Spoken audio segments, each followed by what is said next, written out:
Je vais te le dire très simplement. Pour moi, si tu veux réussir dans la vie, si tu as des ambitions, pour ça, il te faut absolument un modèle. Comme tu l'as compris, aujourd'hui, on va parler de l'importance des modèles, comment tu peux trouver ton modèle, les erreurs à faire et à ne pas faire avec son modèle. Et on va expliquer un petit peu plus en détail qu'est-ce qui est réellement un modèle et pourquoi c'est si important. Ok. En fait, je vais t'expliquer un truc. Depuis tout petit, j'ai toujours eu des modèles. Le premier modèle qu'on a généralement, c'est notre père. Si on a la chance d'en avoir un, dès qu'on est petit, on veut ressembler à notre père, c'est notre exemple masculin. Plus tard, je serai aussi fort que papa. Plus tard, je veux ressembler à papa, je veux être comme lui, etc., etc. Sauf si t'as pas la chance justement d'avoir un père qui peut te considérer comme un modèle. Mais enfin bref, je pars du principe que c'est ton père, ton modèle. Et petit à petit, plus je grandissais et plus, certes, je voulais ressembler à mon père, et c'est toujours le cas, mais j'avais souvent d'autres modèles qui me venaient en tête, qui étaient un petit peu plus jeunes que mon père. Quand je rentrais dans l'adolescence, quand j'avais 12 ans, 13 ans, mes modèles, c'était les amis de ma sœur, parce que ma sœur a 5 ans de plus que moi. Mes modèles, c'était les amis de ma sœur, parce qu'ils étaient majeurs, ils étaient adultes, ils avaient des traits d'adultes. Et pour moi, le jeune homme que j'étais à 11 ans, 12 ans, 13 ans, je trouvais ça incroyable. J'étais là, plus tard, j'aimerais être aussi musclé qu'eux, aussi grand. Enfin bref, tu sais, en fait, quand t'es vraiment jeune, les personnes qui sont plus âgées que toi, mais pas de beaucoup, de 5-6 ans, tu les idolâtres tous, même les filles. Une fille qui est plus âgée que toi, ne serait-ce que de 2-3 ans, quand t'as peut-être 11 ans, 12 ans, tu la trouves obligatoirement incroyable, alors qu'elle n'est pas tant que ça, c'est juste qu'elle est plus âgée, et donc t'as une fascination pour les gens plus âgés. Et au bout d'un moment, quand j'ai commencé à atteindre peut-être les 17 ans, 18 ans, j'ai remarqué que j'étais non seulement devenu comme eux, mais même meilleur qu'eux. Et en fait, tout ça, c'est lié à ta perception.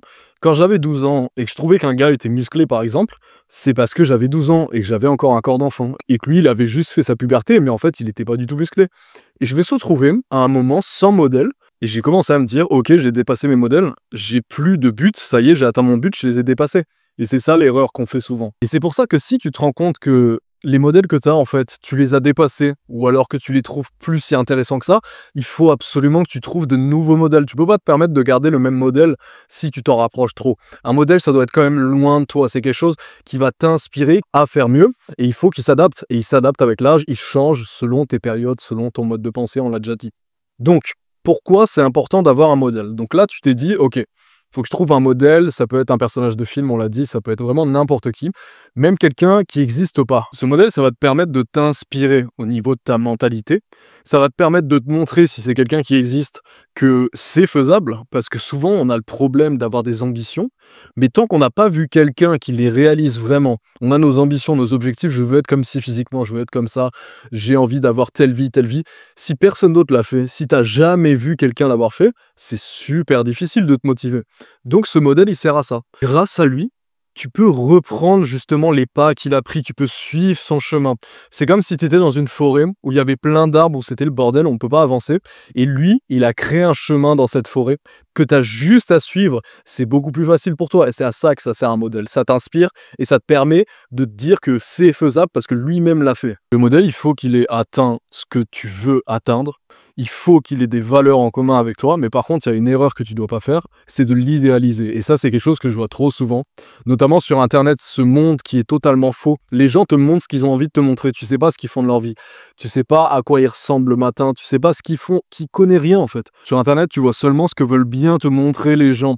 En fait, c'est bien d'avoir un modèle, c'est super, et si c'est un modèle sur Internet, c'est très bien, il n'y a pas de problème. Mais n'oublie pas que c'est un être humain avant tout, c'est pas du tout un dieu, et qu'il faut toujours se méfier de ce qu'il peut te montrer parce qu'il est peut-être pas si parfait que ça. On a vu ce que c'était un modèle, on a vu pourquoi c'était important, on a vu comment choisir son modèle, maintenant, qu'est-ce qu'on en fait de tout ça? C'est simple, tu étudies ça et tu l'appliques. Il faut pas juste que tu admires, tu peux pas juste admirer ce modèle et dire waouh, c'est incroyable. Il faut que tu passes à l'action, ok? Étape 1, tu décortiques son parcours, ok? Tu t'inspires sans copier totalement, parce que tout le monde est différent. Tu t'inspires, tu fais quelque chose qui y ressemble, mais à ta sauce, avec tes particularités de vie, physique, enfin bref, peu importe. Et ensuite, tu passes à l'action. C'est aussi simple que ça. Donc, tu vois un petit peu les erreurs qu'il a faites, tu essayes de ne pas refaire les mêmes. Tu le copies pas, mais tu t'inspires, tu fais quelque chose de similaire dans l'objectif de devenir comme lui ou d'atteindre les mêmes objectifs que lui. Et ensuite, tu passes à l'action. Et pour finir mon anecdote, au bout d'un moment, j'étais blasé des modèles que j'avais parce que c'était des gens qui étaient trop proches de moi, que j'avais dépassé physiquement et dans mes objectifs. Du coup, j'ai pas eu d'autre choix que d'avoir comme modèle des personnages de films ou des personnages notamment d'animés. parce qu'il n'y a pas de limite en fait. Moi j'ai besoin d'avoir un modèle qui a un niveau tellement énorme et c'est ça qui me motive, tu vois. Et malheureusement, j'ai pas réussi toujours à trouver un modèle dans la vraie vie, entre guillemets, qui me motive assez. Et du coup, ce qui est bien avec les films, le fantastique de manière générale, c'est que tu peux avoir des personnages qui sont à un niveau pas possible, qui sont inhumains littéralement, parfois même au sens propre du terme, qui sont pas des humains. Et c'est pas grave puisque tu seras jamais aussi bon, tu seras jamais aussi développé, tu seras jamais aussi musclé que tous ces personnages d'animé parce que justement, c'est fait exprès pour que ce soit pas réaliste, c'est poussé à l'extrême, mais au moins, t'as quelque chose de grand, de très très grand sur lequel tu peux te baser et avancer. J'espère que cette vidéo t'a aidé mon ami, donc n'oublie pas de bien te trouver un modèle, de pas faire les mêmes erreurs que lui, de pas non plus l'idolâtrer et de faire ça à ta sauce et que tu te dises ce gars-là, j'ai vraiment envie de lui ressembler, que ce soit physiquement, mentalement ou sur tous les points. C'est vraiment très important, mais n'oublie pas, ne l'idolâtre pas, à part à la limite si c'est un personnage fictif, voilà, fantastique, d'un film, d'un animé, etc. Mais n'oublie pas que dans la vraie vie, personne n'est parfait, les gens te montrent seulement ce que tu peux voir, ce qu'ils ont envie de te montrer, donc fais pas cette erreur non plus. Mon ami, je te souhaite une excellente soirée ou une très bonne journée, on se retrouve très vite pour une nouvelle vidéo. Ciao.